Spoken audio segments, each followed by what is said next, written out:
بسم اللہ الرحمن الرحیم الرحمن علم القرآن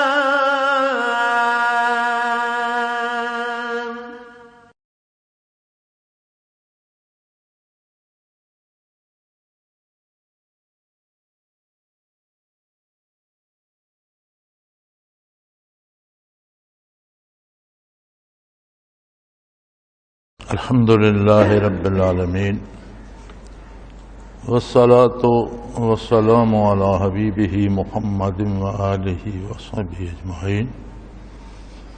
اعوذ باللہ من الشیطان الرجیم. بسم اللہ الرحمن الرحیم. یا ایھا الذین آمنوا من یرتد منکم عن دینہ فسوف یأتی اللہ بقوم یحبہم ویحبونہ اذلۃ علی المؤمنین اعزۃ علی الکافرین یجاہدون فی سبیل اللہ ولا یخافون لومۃ لائم ذلک فضل اللہ یؤتیہ من یشاء واللہ واسع علیم. انما ولیکم اللہ ورسولہ والذین آمنوا الذین یقیمون الصلاۃ ویؤتون الزکاۃ وهم راکعون ومن يتول الله ورسوله والذين آمنوا فإن حزب الله هم الغالبون. اللهم سبحانك لا علم لنا إلا ما علمتنا إنك أنت العليم الحكيم. مولاي صل وسلم دائما أبدا على حبيبك خير الخلق كلهم. سادہ سا ترجمہ یہ ہے کہ اے ایمان والو، اگر تم میں سے کوئی اپنے دین سے پھر بھی جائے تو اللہ قادر ہے، وہ ایسے لوگ پیدا کر دے گا جن کو وہ محبوب رکھتا ہوگا اور وہ اس سے اللہ سے محبت کرتے ہوں گے، جو مومنوں کے لیے بڑے نرم دل اور مہربان ہوں گے اور کفر کے لیے، کافروں کے لیے بڑے سخت ہوں گے، اللہ کی راہ میں جہاد کریں گے اور کسی ملامت کرنے والی کی ملامت سے نہیں ڈریں گے. اور یہ اللہ کا کرم ہے، جس پر چاہے فرما دے.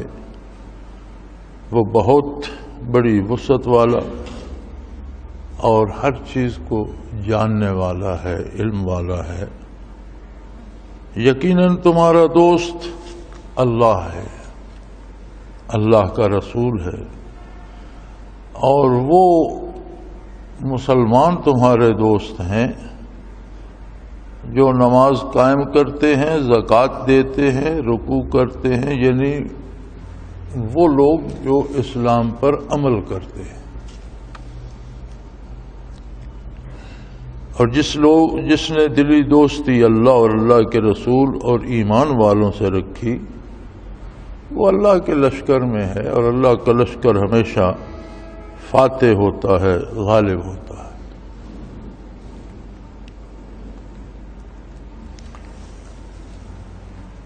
پیچھے جو آیات گزری ہیں ان میں منع فرمایا گیا تھا کفار سے دلی دوستی سے، ولایت جسے کہا گیا ہے، اور فرمایا تھا کہ جو کافروں سے دلی دوستی رکھے گا وہ انہی میں شمار ہوگا.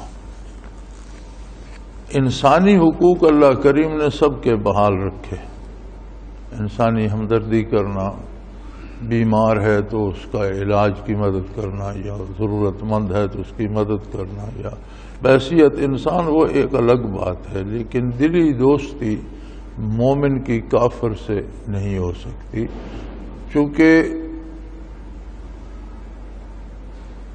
یہ ایسا معاملہ ہے کہ وہ خود تو کافر ہے، وہ مومن کے ایمان سے متاثر نہیں ہوگا، لیکن اس کی صحبت، اس کی نحوست، اس کے کفر کی ظلمت مومن کے ایمان کو کمزور کرنے کا سبب بنے گی. اور دوسری بات یہ ہے کہ چونکہ اس کی ذاتی دلچسپی کفر کے ساتھ ہے، تو اگر مومنوں کی اس کے ساتھ دوستی ہوگی تو وہ کفر کا فائدہ تلاش کرے گا اور مومنین سے کفر کے لیے جاسوسی کرے گا، کیونکہ وہ کافر ہے، وہ مومنین کا فائدہ تو سوچ نہیں سکتا، لہذا کفار سے دلی دوستی سے منع فرما دیا۔ اب سوال یہ پیدا ہوتا ہے کہ کیا لوگ کافروں سے دوستی کر لیں گے تو اسلام خطرے میں پڑ جائے گا؟ یہ بڑی سمجھنے کی بات ہے۔ اللہ کریم فرماتے ہیں اسلام کو کوئی خطرہ نہیں، اسلام اللہ کا نازل کردہ دین ہے اور اللہ نے اس کی حفاظت کا ذمہ لیا ہے، اور یہ قیامت تک موجود رہے گا دنیا میں۔ اللہ کی کتاب بھی رہے گی، نبی صلی اللہ علیہ وآلہ وسلم کے ارشادات بھی رہیں گے، اور ان پر عمل کرنے والے لوگ بھی رہیں گے۔ جو کافروں سے دوستی کرے گا اور اسلام کو چھوڑے گا وہ خود خطرے میں ہوگا، یعنی ہمیں اسلام سے دوستی اسلام کی بقا کے لیے اسلام پر احسان کر کے نہیں کرنی، بلکہ سوال ہماری بقا کا ہے۔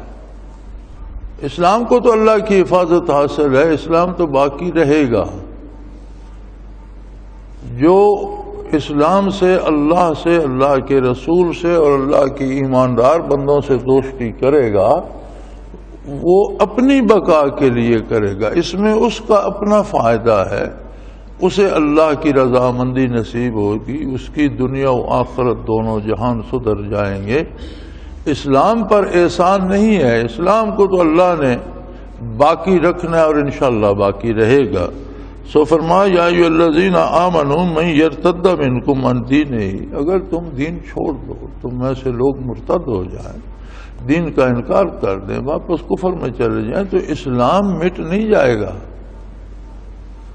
جو چھوڑیں گے وہ خود تباہ ہو جائیں گے۔ اللہ اس بات پہ قادر ہے، کسی اور قوم کو توفیق دے دے گا، کوئی اور قوم کھڑی کر دے گا، کوئی اور لوگ پیدا کر دے گا، یحبہم ویحبونہ، وہ ایسے لوگ پیدا کر دے گا جو اس کے محبوب ہوں گے اور وہ بھی اس سے جنوں کی حد تک محبت کرتے ہوں گے، اللہ سے پیار کرتے ہوں۔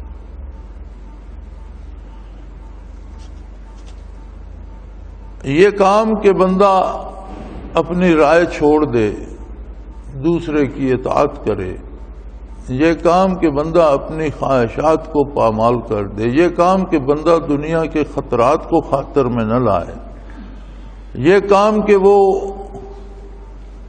کسی کے پراپیگنڈے سے بھی متاثر نہ ہو۔ بندوق، گولی، توپ اور ایٹم بم سے زیادہ کارگر ہتھیار پراپیگنڈا ہے۔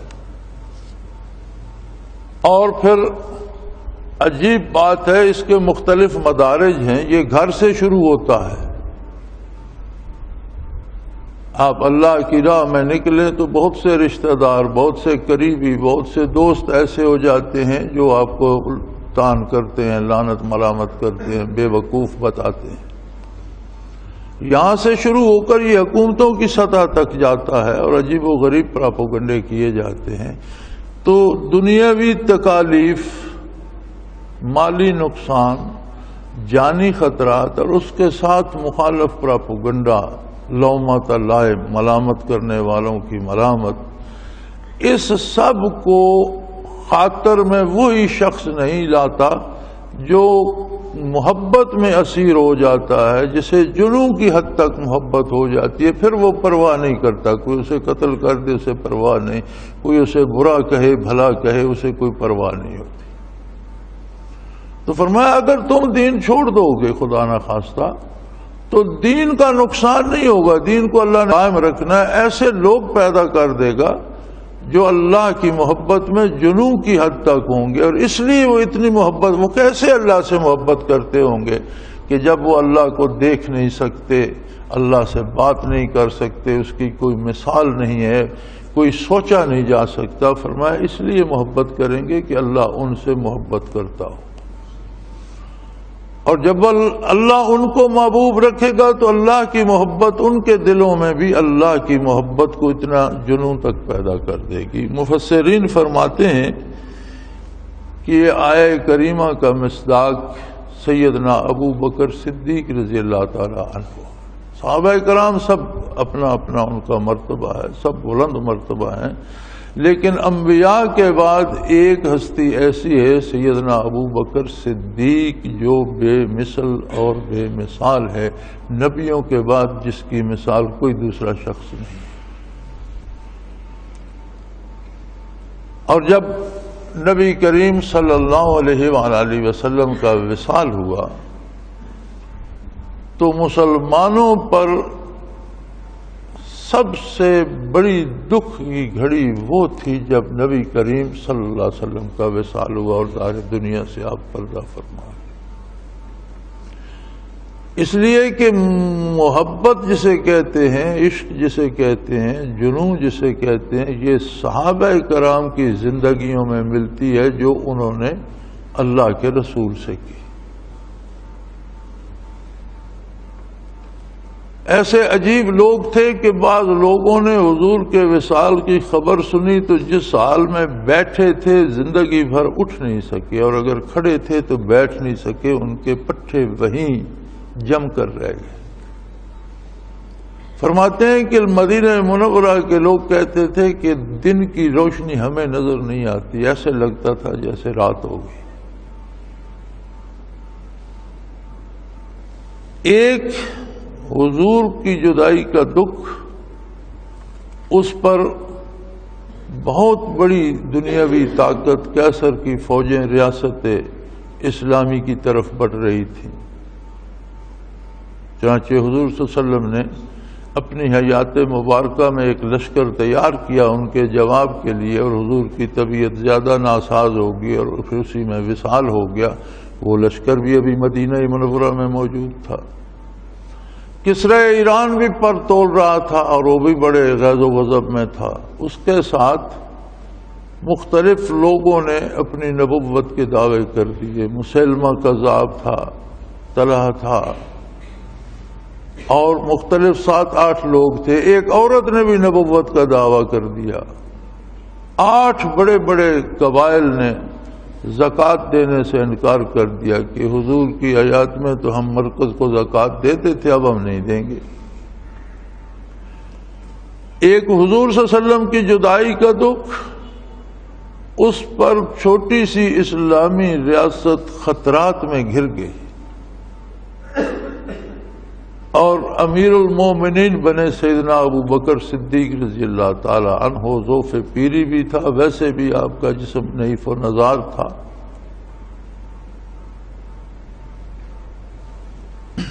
لیکن جذبہ محبت الہی، محبت رسول صلی اللہ علیہ وسلم اس جنوں کو پہنچی ہوئی تھی کہ آپ نے کسی خطرے کو خاطر میں نہیں لایا، اور آپ نے فرمایا کہ جو لشکر حضور نے قیصر کے خلاف تیار کیا تھا وہ اپنے سفر پر روانہ ہوگا، وہ لشکر جائے گا۔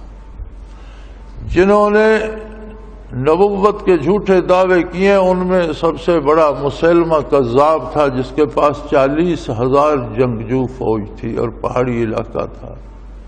آپ نے فرمایا سب سے پہلے اس کے خلاف لشکر کشی ہوگی۔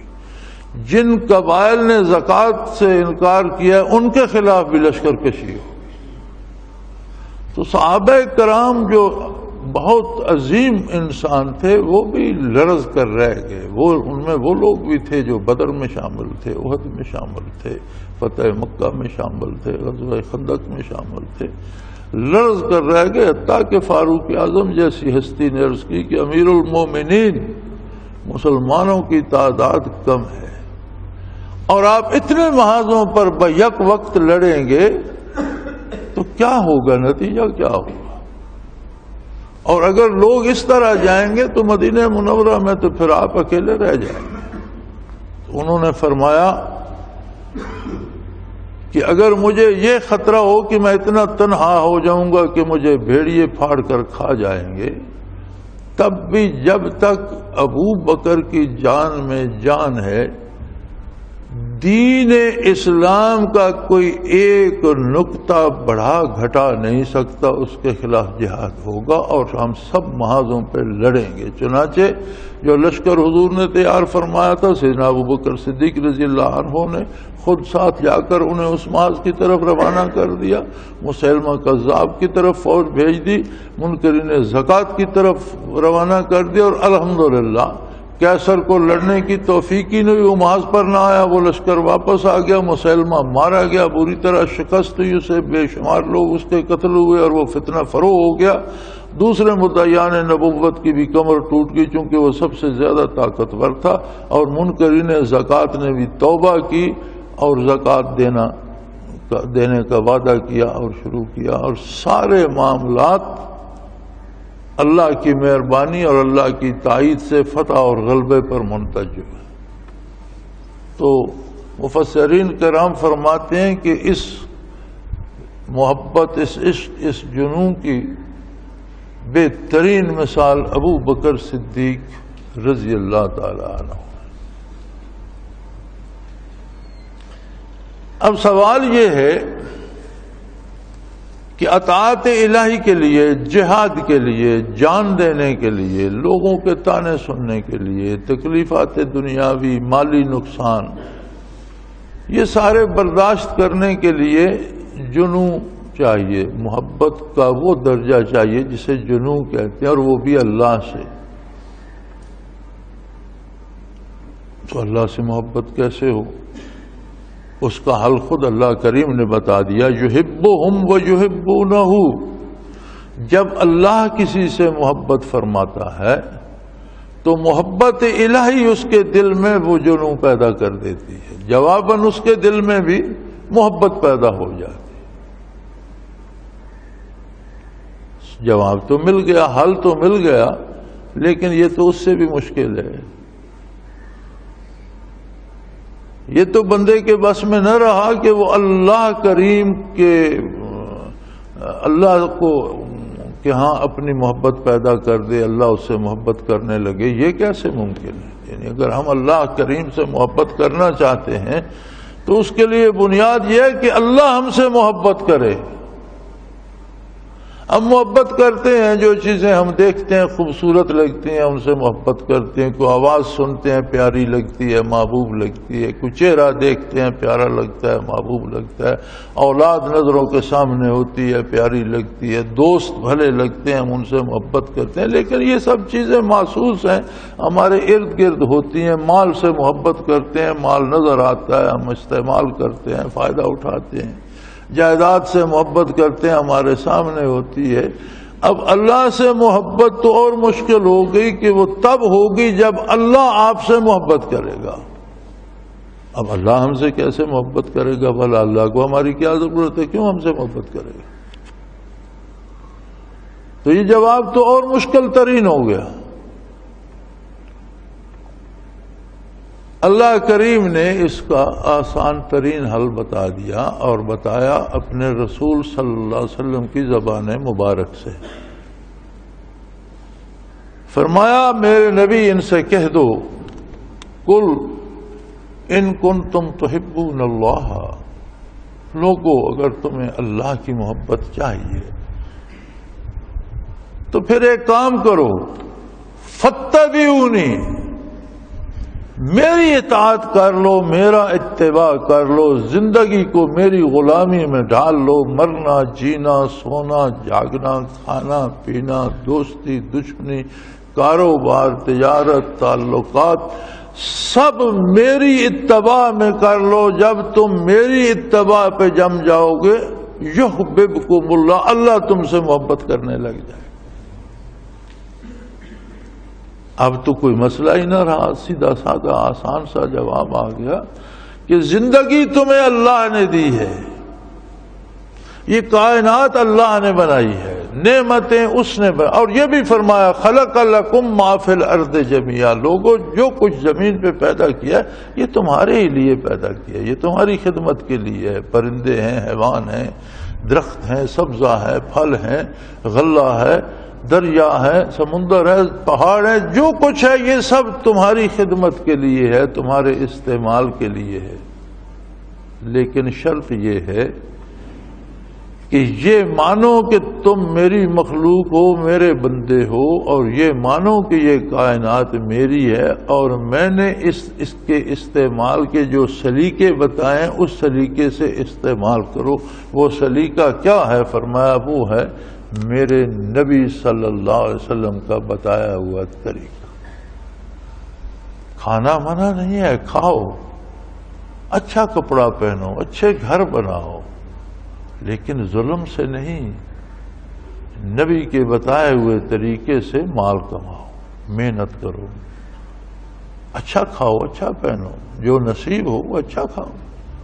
منع نہیں کرتا، شادی کرو، اولاد کو پالو، پڑھاؤ، لیکن پوری زندگی میں ان کنتم تحبون اللہ فاتبعونی، اللہ کی محبت چاہتے ہو، اللہ سے محبت چاہتے ہو، اللہ سے محبت کرنا چاہتے ہو تو میری غلامی، میرا اتباع کر لو۔ یحببکم اللہ، اللہ تمہیں اپنا محبوب بنا لے گا، اللہ تم سے محبت کرنے لگ جائے گا، اور جب اللہ تم سے محبت کرے گا تمہیں اللہ کا عشق نصیب ہو جائے گا، پھر تم مومنوں کے لیے نرم دل ہو جاؤ گے اور کافروں کے لیے سخت ہو جاؤ گے۔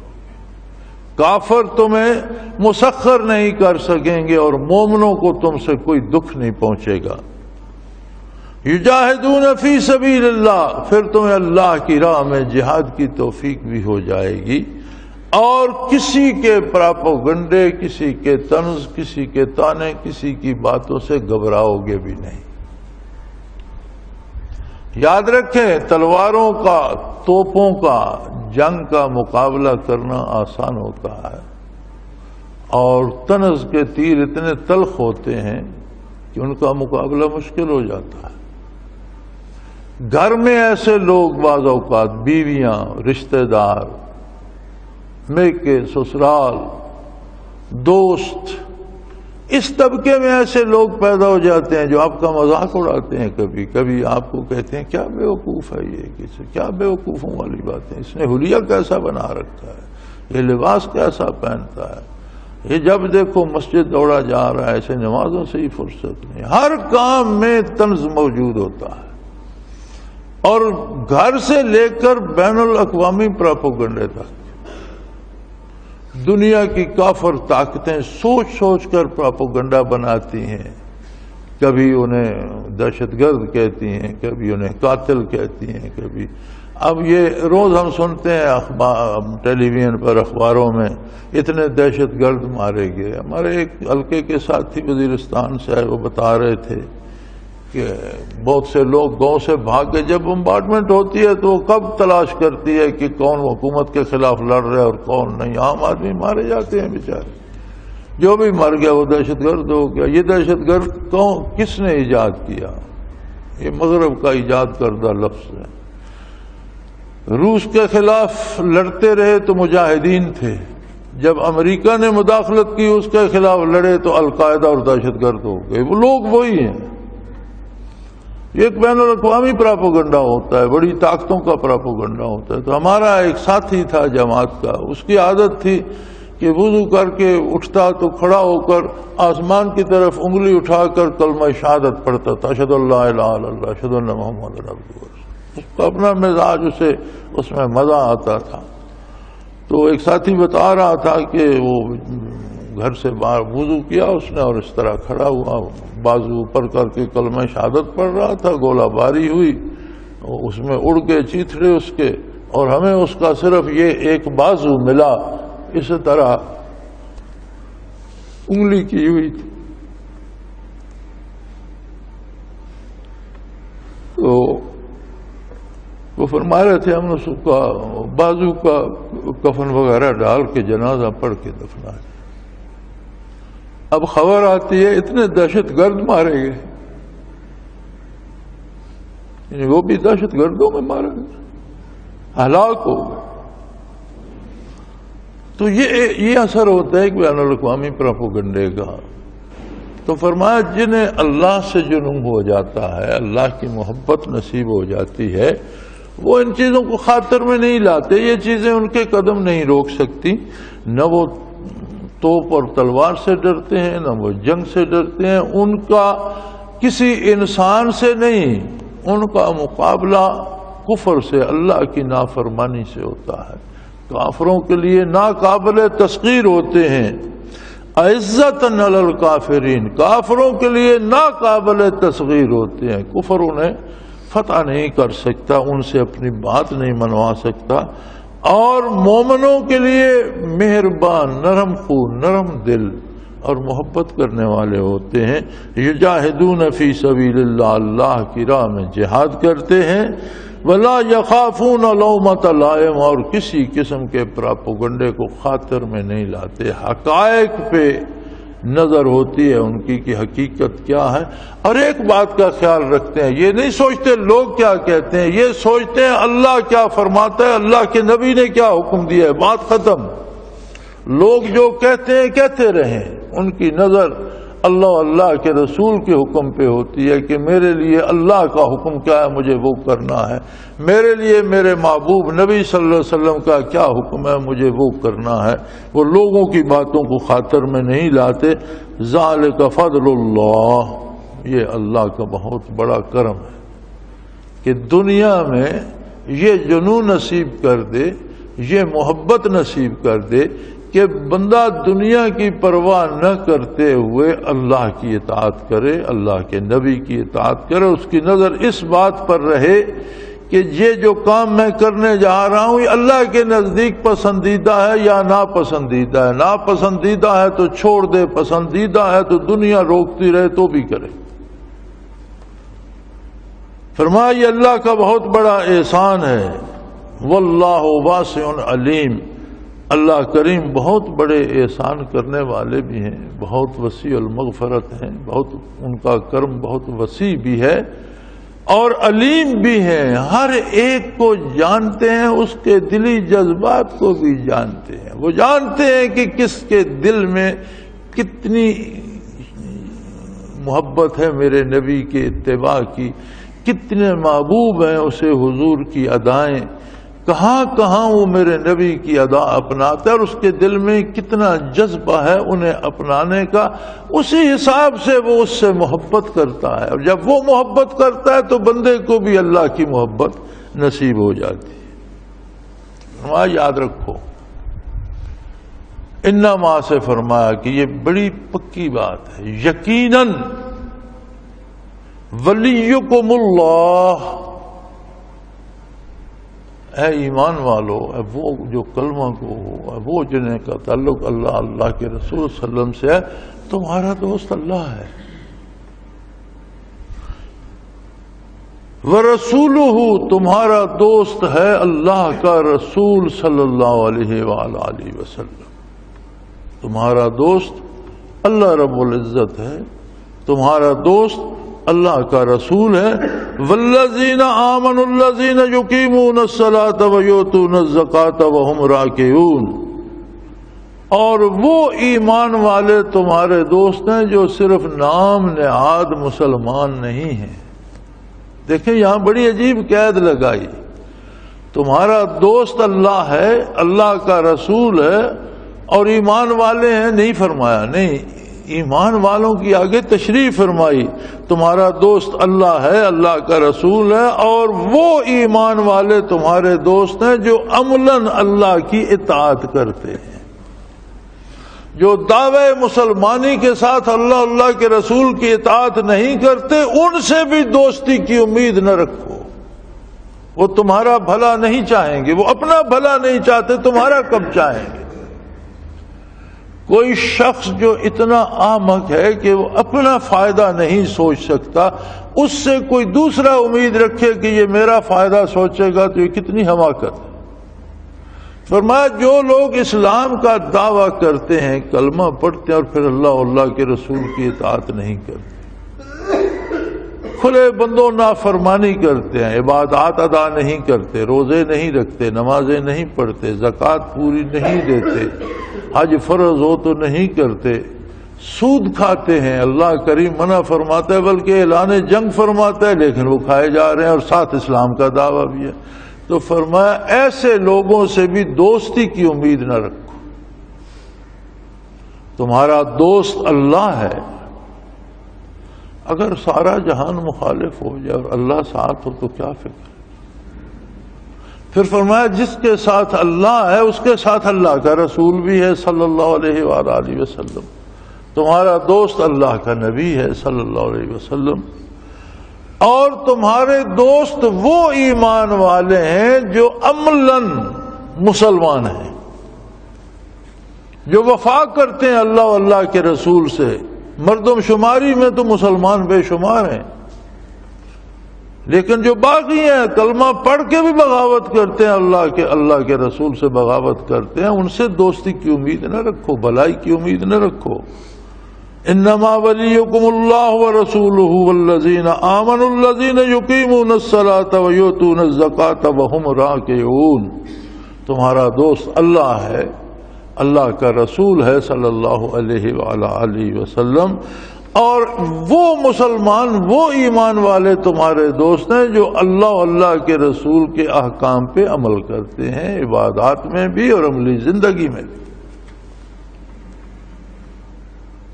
مالی معاملات میں بھی، بدنی عبادات میں بھی، اور سارے اعمال و کردار میں غلطی ہو جانا، بھول جانا انسانی خاصہ ہے.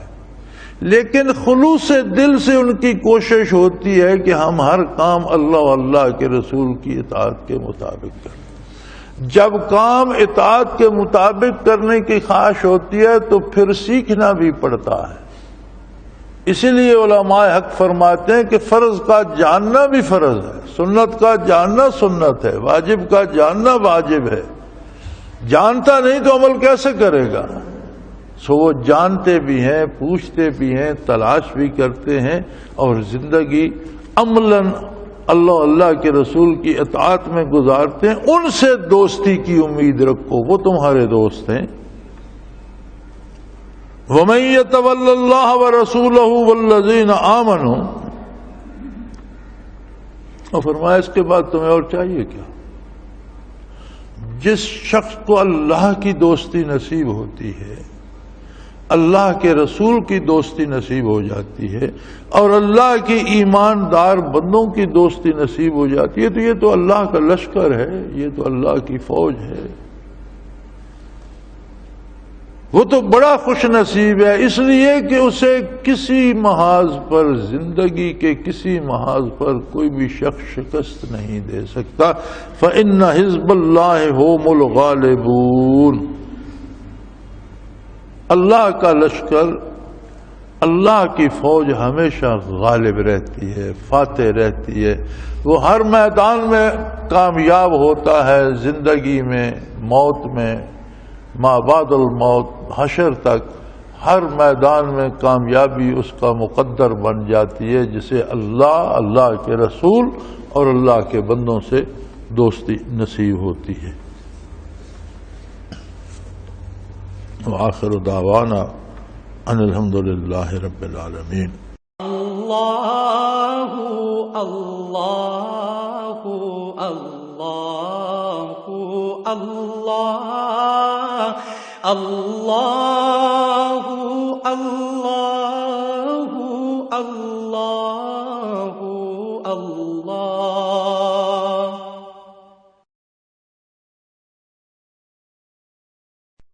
حضرت امیر محمد اکرم آوان مد ذلہ العالی دارالعرفان منارہ ضلع چکوال میں سالہ سال سے قرآن و حدیث کے اوپر خطابات کر رہے ہیں اور سلسلہ نقشبندیہ اویسیہ کے مطابق لوگوں کو ذکر الہی کی تربیت دے رہے ہیں.